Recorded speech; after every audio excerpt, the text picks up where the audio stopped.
In the quiet darkness of a September morning in Charlotte, North Carolina, a 15-year-old girl stood alone at a bus stop.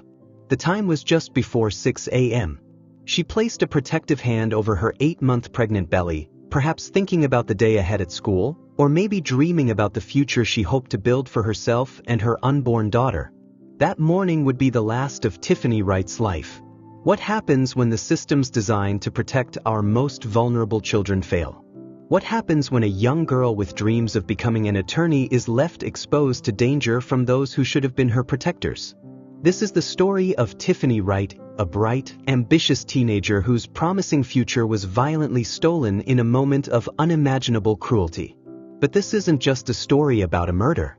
It's about how a series of institutional failures and missed opportunities led to the preventable deaths of both a mother and her unborn child.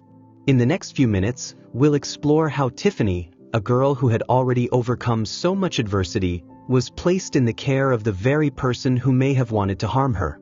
We'll examine how authorities failed to act on clear warning signs. And we'll ask the difficult question, how could this have happened?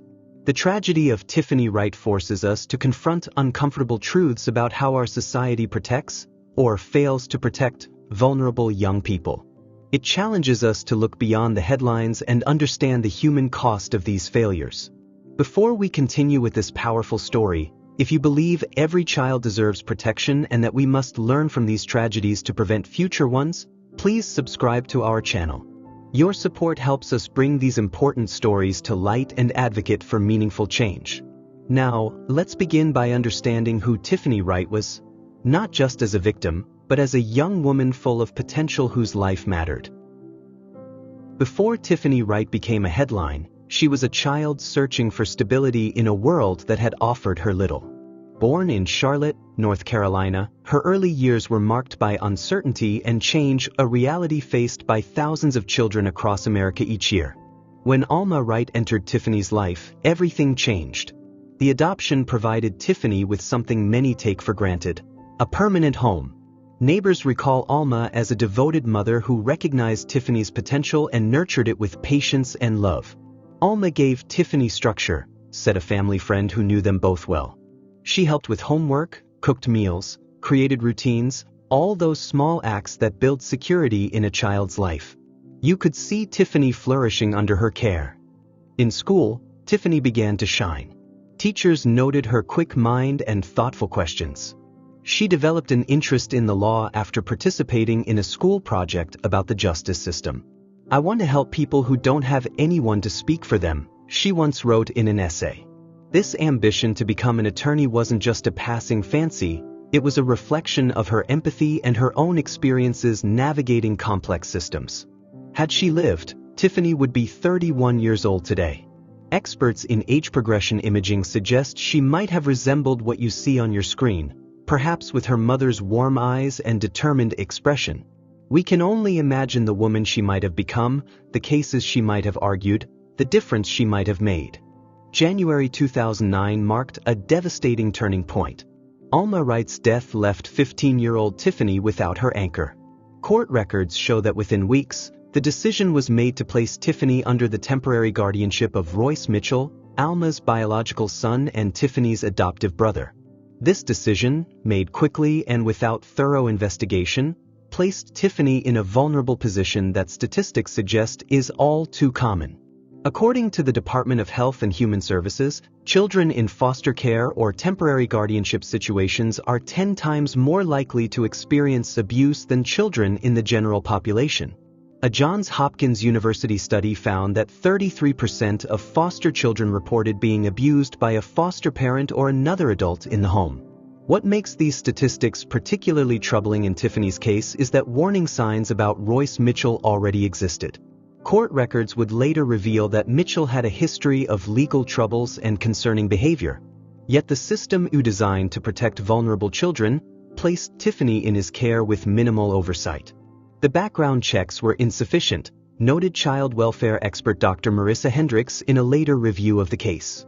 A more thorough investigation would have raised serious concerns about this placement. This represents a fundamental breakdown in the process meant to keep children safe. In the months following Alma's death, those close to Tiffany noticed subtle changes. Her normally outgoing personality became more reserved. She missed school more frequently. And then came the news of her pregnancy, a development that made her situation even more precarious. Despite these mounting challenges, Tiffany's determination remained. She enrolled in Hawthorne High School's program for pregnant teens, continuing her education while preparing for motherhood. She chose the name Aaliyah Faye for her daughter and spoke of creating a stable home, the kind of home Alma had once provided for her. Tiffany's story reminds us that behind the statistics about system failures are real children with dreams, potential, and inherent worth. Understanding who she was, not just how she died, is essential to grasping the true magnitude of what was lost. When a 15-year-old girl becomes pregnant, her vulnerability multiplies. For Tiffany Wright, already navigating life without her adoptive mother, this new reality created layers of risk that the systems designed to protect her failed to address adequately. Tiffany's relationship with 17-year-old Adrian Powell began in early 2009, shortly after Alma's death. Friends described it as intense from the beginning, a connection formed during a period of profound grief and change in Tiffany's life. Teenage relationships often involve complex power dynamics, explains Dr. Elaine Carpenter, adolescent psychologist. When one partner is experiencing significant trauma or loss, these dynamics become even more pronounced. The desire for connection and comfort can override caution. By spring 2009, Tiffany was pregnant. This development should have triggered additional support and oversight from both school officials and child welfare services. Instead, it seemed to render her almost invisible to the very systems meant to protect her.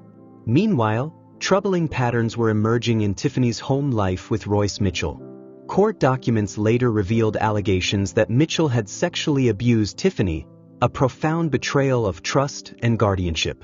Police reports indicate that by July 2009, Mitchell had been charged with statutory rape and taking indecent liberties with Tiffany.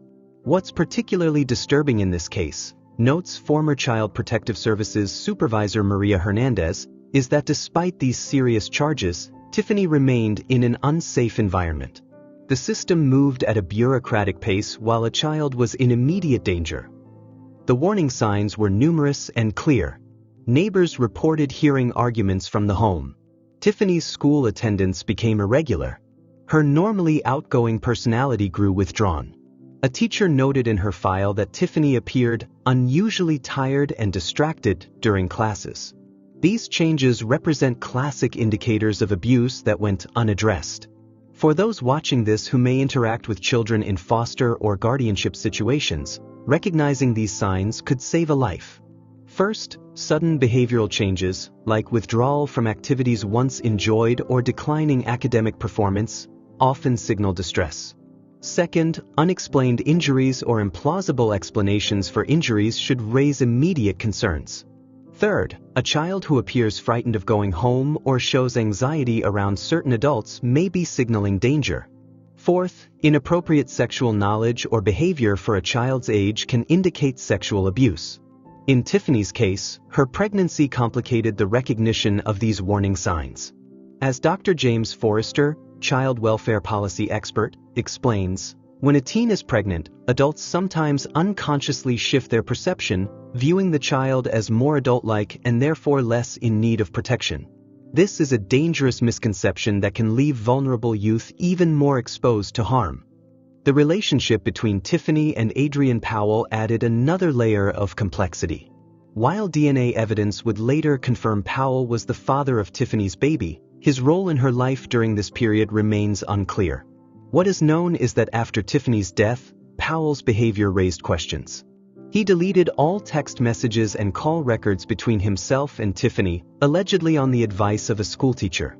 His alibi for the morning of the murder contained inconsistencies, with school officials confirming he was late to class that day. The intersection of multiple relationships, with her guardian, with the father of her child, created a web of vulnerability around Tiffany, explains social worker Denise Washington. Each relationship represented potential support but also potential danger. Without proper oversight, it became impossible for Tiffany to navigate these waters safely. Perhaps most troubling is the timeline revealed in court documents. The Charlotte-Mecklenburg Police Department had been investigating the statutory rape allegations against Royce Mitchell for 2 months before Tiffany's death. Yet charges weren't filed until after her murder, reportedly due to a backlog of cases. This represents a catastrophic system failure, states child advocate attorney Michael Simmons. When allegations involve a minor in the home of the accused, there should be no backlog that prevents immediate action. Every day of delay represents another day a child remains in danger. For Tiffany, these system failures created a perfect storm of vulnerability: a pregnant teen, living with an alleged abuser, involved with an older boyfriend, and overlooked by the very institutions tasked with her protection. The path that led to that bus stop on September 14, 2009, was paved with missed opportunities to intervene and save 2 lives. September 14, 2009. A Monday morning in Charlotte, North Carolina. The sky was still dark as Tiffany Wright prepared for school, gathering her books and homework for the day ahead. At 8 months pregnant, her morning routine had become more challenging, but her determination to continue her education never wavered. 5:30 a.m. Tiffany's foster grandmother helped her get ready for the day. Neighbors would later recall seeing lights on in the house, a normal school morning in every respect. 5:45 a.m. Tiffany and her foster grandmother walked to the bus stop on Mallard Park Drive. The air was cool, the street quiet. Few people were awake at this hour. The bus was scheduled to arrive at 6 a.m. 5:50 a.m. Tiffany's foster grandmother realized she had forgotten to bring a water bottle for Tiffany. "I'll be right back," she told the 15-year-old. "Wait here for the bus." It was a moment of ordinary concern, making sure a pregnant teen stayed hydrated throughout the school day. She left Tiffany standing alone at the bus stop.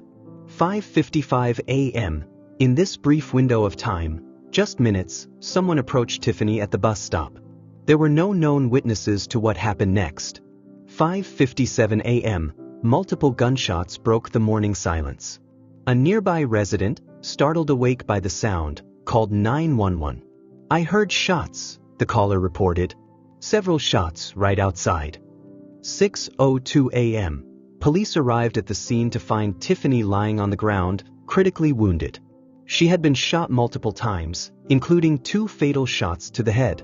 Officers immediately called for emergency medical services. 6:10 a.m. Paramedics transported Tiffany to Carolina's medical center, working desperately to stabilize her condition during the journey. Their primary concerns were twofold: Tiffany's life and that of her unborn child. 7:15 a.m. At the hospital, doctors made the decision to perform an emergency cesarean section. Despite Tiffany's grave condition, they successfully delivered her baby daughter, Aaliyah Faye Wright. 8:30 a.m. As news of the shooting spread, Tiffany's family gathered at the hospital, grappling with the unthinkable reality unfolding before them. 12:45 p.m. Tiffany Wright was pronounced dead, her injuries too severe to survive. She was 15 years old. While medical staff had managed to deliver baby Aaliyah, she faced severe complications from the trauma and premature birth. For 6 days, the newborn fought for life in the neonatal intensive care unit, a tiny extension of the mother she would never know. On September 20, 2009, 6 days after her emergency delivery, Aaliyah Faye Wright passed away. The community now mourned 2 lives, a mother and daughter who never had the chance to know each other. The reaction in Charlotte was immediate and profound. Candlelight vigils drew hundreds of community members. Local news covered the story extensively, with headlines expressing shock and outrage. How could a pregnant teenager be murdered while simply waiting for her school bus? "This isn't just a tragedy, it's a failure," said Pastor James Wilson at a community gathering. "A failure to protect one of our most vulnerable children. We must ask ourselves difficult questions about how this could happen." Schools across Charlotte held special assemblies to help students process the news. Grief counselors were made available. At Hawthorne High School, Tiffany's empty desk became a makeshift memorial, covered with notes, flowers, and small tokens of remembrance from classmates. "She was just trying to get an education," said one of Tiffany's teachers through tears. just trying to build a better life for herself and her baby. She deserved protection. She deserved a chance. This story is difficult to hear, but important to understand. If you're finding value in this exploration of systemic failures, please like this video and share it to raise awareness. Every share helps ensure that Tiffany and Aaliyah's story reaches those who need to hear it, including those with the power to prevent similar tragedies in the future. In the hours following Tiffany Wright's shooting, the Charlotte-Mecklenburg Police Department launched what would become one of their most complex and frustrating investigations. From the beginning, detectives faced a challenging case with limited physical evidence and no eyewitnesses to the actual shooting. September 14, 2009, 8 a.m., detectives secured the crime scene at the bus stop on Mallard Park Drive. Shell casings were recovered, indicating the shooter had fired multiple times at close range. House-to-house canvassing began immediately, but yielded little information. The early morning hour meant few people were awake to witness the crime. September 14, 2009, 2 p.m. Following Tiffany's death, investigators turned their attention to those closest to her. Royce Mitchell, Tiffany's guardian and adoptive brother, quickly became a person of interest. This focus was not arbitrary. Mitchell had already been under investigation for statutory rape and taking indecent liberties with Tiffany. In cases involving minors, we always look closely at those in positions of authority over the victim, explained Detective Sarah Martinez, who worked similar cases during her career. When that person already has pending charges related to the victim, they naturally become a primary focus.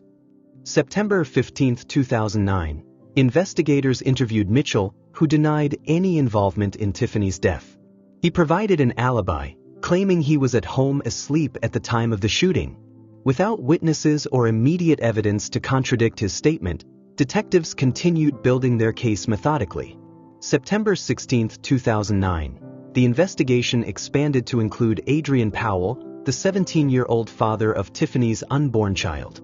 Powell's behavior following Tiffany's death raised significant questions. When interviewed by police, officers noted several concerning details. First, Powell had deleted all text messages and call records between himself and Tiffany from his phone. When questioned about this, he claimed a schoolteacher had advised him to do so, an explanation investigators found questionable at best. Second, Powell's alibi for the morning of September 14 contained inconsistencies. He claimed to have been at school during the time of the shooting, but school attendance records showed he arrived late that day. The gap in his timeline coincided precisely with the window when Tiffany was shot. When someone deliberately removes communication records with a victim, it immediately raises red flags, notes former prosecutor William Jennings. Combined with timeline discrepancies, these actions suggest someone who may be hiding crucial information. September 20, 2009. Following baby Aaliyah's death, the case officially became a double homicide investigation. DNA samples were collected to conclusively establish paternity, a sensitive but necessary component of the investigation. October 2009, the investigation revealed that Tiffany had been communicating with individuals unknown to her family and close friends. Phone records showed calls and messages with numbers that couldn't be immediately identified. This discovery opened the possibility that someone outside Tiffany's immediate circle might have had a motive to harm her. November 2009, DNA results confirmed that Adrian Powell was indeed the father of Tiffany's baby.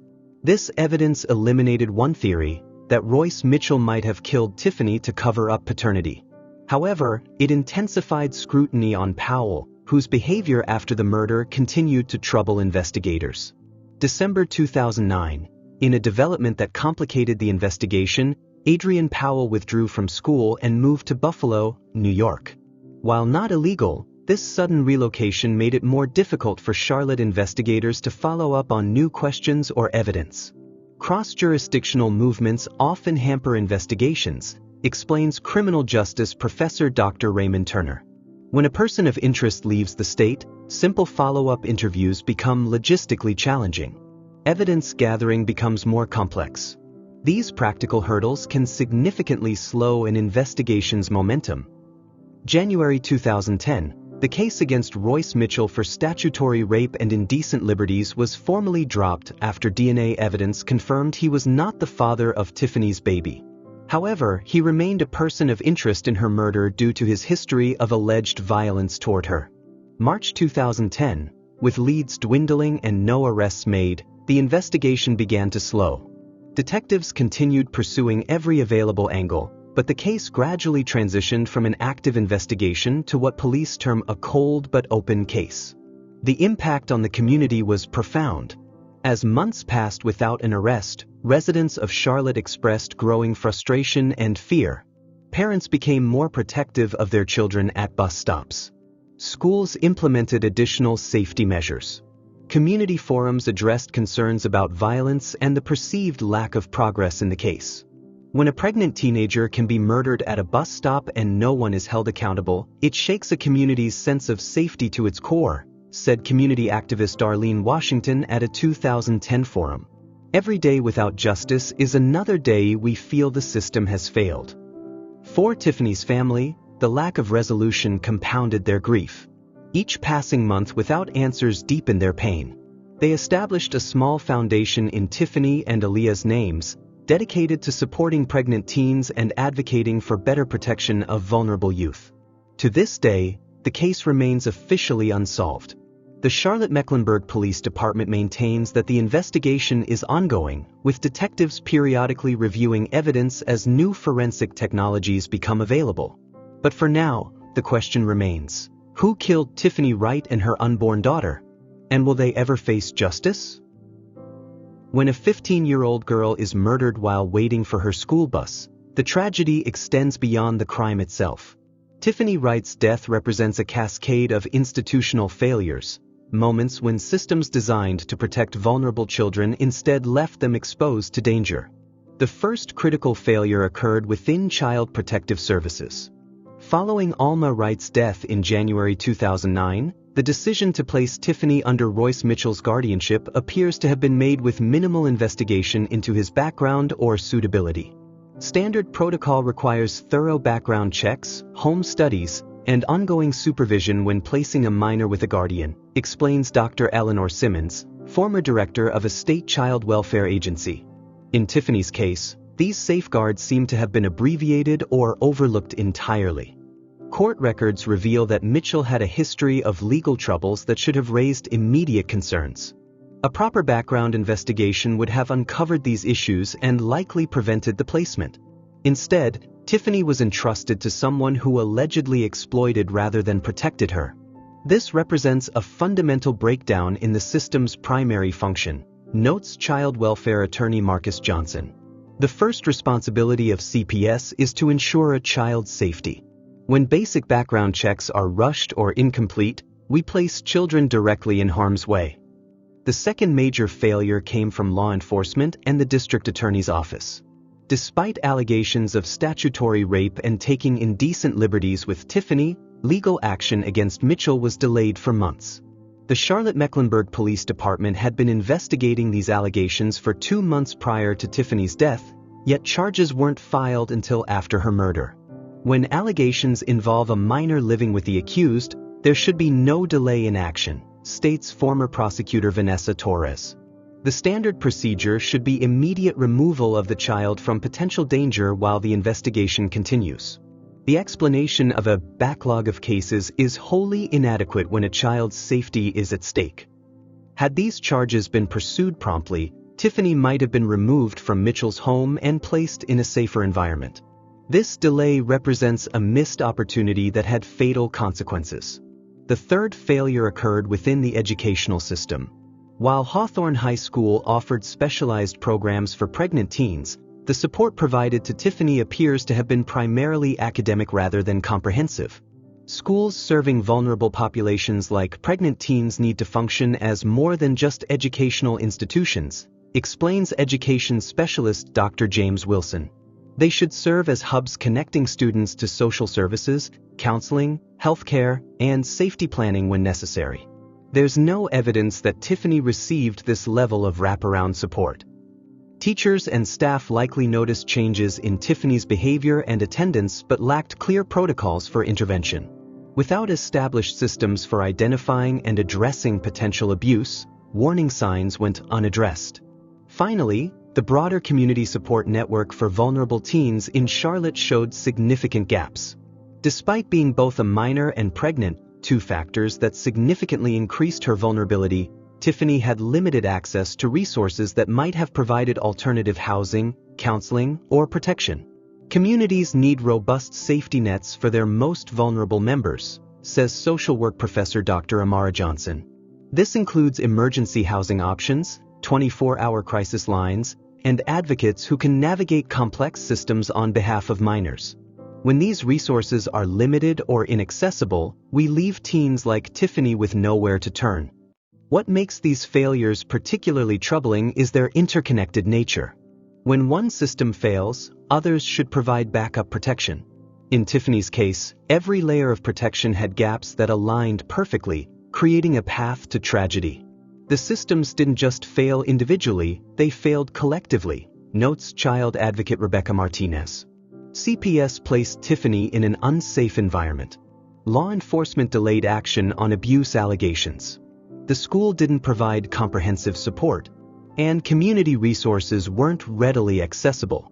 This perfect storm of institutional failures left Tiffany completely exposed.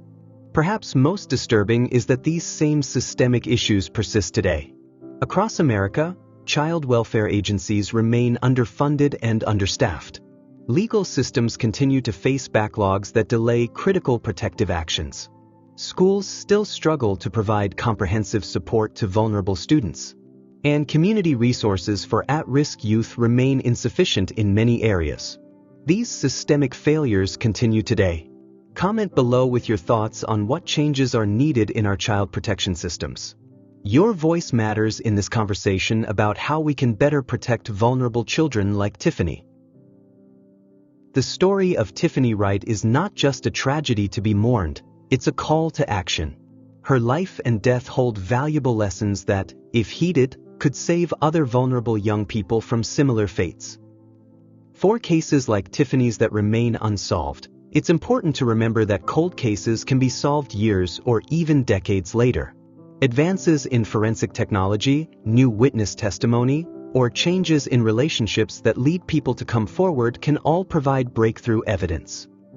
For viewers who may be in similar situations or know someone who is, resources are available. The National Domestic Violence Hotline, 1-800-799-SAFE-7233. Child Help National Child Abuse Hotline, 1-800-4-8 Child 1-800-422-4453. National Runaway SAFE-line, 1-800-RUNAWAY 1-800-786-2929. National Teen Dating Abuse Helpline, 1-866-331-9474. These organizations provide confidential support, guidance, and intervention for those facing abuse or concerned about someone who might be. Tiffany's story, while heartbreaking, has the power to create meaningful change. By understanding the systemic failures that led to her death, we can advocate for reforms that protect other vulnerable youth. By recognizing the warning signs of abuse, we can intervene before tragedy strikes. And by maintaining awareness of cold cases like hers, we keep alive the possibility of justice. As Dr. James Wilson, child welfare advocate, reminds us, the measure of a society is how it protects its most vulnerable members. When we fail children like Tiffany, we fail ourselves. But when we learn from these failures and implement meaningful changes, we honor their memory in the most profound way possible. Tiffany Wright's life was tragically cut short, but her story serves as a stark reminder of the vulnerabilities faced by at-risk youth and the systemic changes needed to protect them. Her death was not just a personal tragedy but a failure of the systems meant to protect her. It is our collective responsibility to ensure that no other child suffers the same fate. When we look beyond the headlines, we find a young woman who deserved so much more than the world gave her. A 15-year-old who maintained her dreams of becoming an attorney even as challenges mounted around her. A mother-to-be who never got to hold her daughter. Two lives, Tiffany and Aaliyah, whose potential will forever remain unfulfilled. The path that led to that bus stop on September 14, 2009, was paved with institutional failures and missed opportunities. Each represents a moment when intervention might have changed everything. Each offers a lesson that could save lives in the future, if we have the courage to learn from them. As we conclude Tiffany's story, I invite you to consider, how can we better support victims of domestic violence? What changes are needed in law enforcement and community responses? And what can each of us do to prevent similar tragedies? These aren't abstract questions. They're about real lives hanging in the balance right now. Somewhere in your community, another young person may be facing similar dangers, hoping someone will notice, someone will act, someone will care enough to intervene before it's too late. If this story has moved you, please like this video, share it with others who should hear it, and subscribe to our channel for more stories that shine a light on these critical issues. Your engagement helps ensure that these stories reach those who need to hear them, including those with the power to implement meaningful changes.